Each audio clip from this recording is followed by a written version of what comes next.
আসলে ঘটনাস্থল থেকে যোগ দিয়েছেন সহকর্মী ইফতেখার রায়হান। রায়হান, আগুন নিয়ন্ত্রণের কি অবস্থা? নিখোঁজ যে ফায়ার সার্ভিসের কর্মী ছিলেন তার সন্ধান মিলেছে কিনা?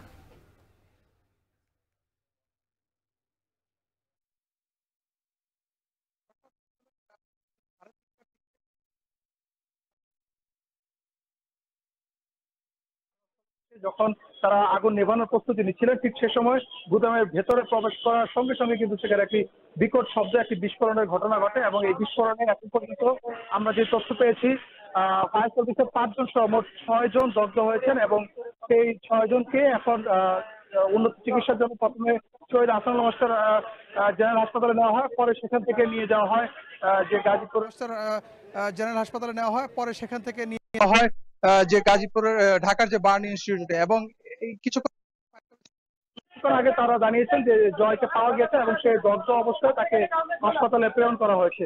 তো এখন পর্যন্ত বলা যায় যে নিখোঁজ ফায়ার সার্ভিসের কর্মী ছিল তাকে পাওয়া গেছে এবং ভেতরে এখন এই মুহূর্তে ফায়ার সার্ভিস সহ অন্যান্য যে সংস্থাগুলো রয়েছে সবাই কিন্তু এখানে প্রবেশ করেছেন।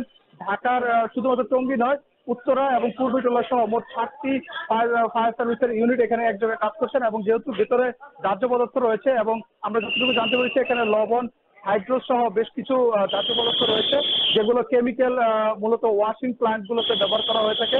সেই কারণেই মূলত এখানে দুর্ঘটনা ঘটতে পারে বলে এখানকার স্থানীয়রা কিন্তু আশঙ্কা করছেন। পাশাপাশি এখানে মূলত দোতলা একটি ভবন, নিচতলায় ছিল কেমিক্যালের গুদাম এবং দোতলায় ছিল প্লাস্টিকের কারখানা। তো সবকিছু মিলে কোথা থেকে আসলে আগুনের সূত্রপাত ঘটেছে সেটি কিন্তু এখন পর্যন্ত নিশ্চিত হওয়া যায়নি। তবে ফায়ার সার্ভিসের বিশেষায়িত যে একটি ইউনিট যারা কেমিক্যালের আগুন নিয়ন্ত্রণে কাজ করে তারা এখানে কাজ করছেন। আগুন পুরোপুরি নিয়ন্ত্রণে এসেছে, তবে ভিতরে ধোঁয়া রয়েছে এবং যে গন্ধ রয়েছে কেমিক্যালের, সেই গন্ধে কিন্তু এখানে মানুষের কিন্তু চলাচল কিন্তু আশপাশে পুরো এলাকায় কিন্তু সেই দুর্গন্ধটি ছড়িয়ে পড়েছে, যে কারণে মানুষের এখানে কিন্তু চলাফেরা করতে কিন্তু কষ্ট হচ্ছে। এবং এখানে আমরা দেখেছি আইন শৃঙ্খলা বাহিনীর ঊর্ধ্বতন কর্মকর্তারা এসেছেন, তারাও ঘটনাস্থলে বিভিন্ন তথ্যপত্র সংগ্রহ করছেন।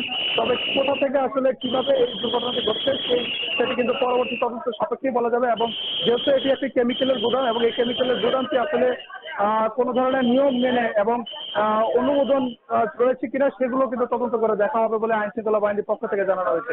সবকিছু মিলিয়ে বলা যায় যে আগুন নিয়ন্ত্রণে রয়েছে, তবে কারখানাটি গুদামটির ভেতরে এখনো ধোঁয়া রয়েছে এবং সেই কেমিক্যালের ধোঁয়ার গন্ধে কিন্তু মানুষের চলাচল করতে সমস্যা হচ্ছে এবং ফায়ার সার্ভিসের যারা কর্মী রয়েছে তাদেরকেও কিন্তু বেশ ত্যাগ করতে হয়েছে। এবং পুরো আশপাশের এলাকায় আমরা দেখেছি উৎসুক মানুষের যে একটি ভিড়, প্রায় সব ধরনের যে দুর্ঘটনা ঘটলে আমরা উৎসুক মানুষের একটি ভিড় দেখতে পাই। সেই ভিড়ের কারণে কিন্তু এখানে কিন্তু উদ্ধারতক চালাতে কিন্তু কিছুটা হিমশিম খেতে হচ্ছে, যেহেতু দুটি কারখানা, এখানে একটি কেমিক্যালের গুদাম, একটি প্লাস্টিক কারখানা এবং এই গুদামগুলোর ভিতরে কিংবা কারখানার ভিতরে কোনো ধরনের শ্রমিক এখানে রয়েছেন কিনা বা কোনো দগ্ধ বা নিহত কেউ ছিল কিনা সেগুলো কিন্তু বারবার কিন্তু ফায়ার সার্ভিসের পক্ষ থেকে।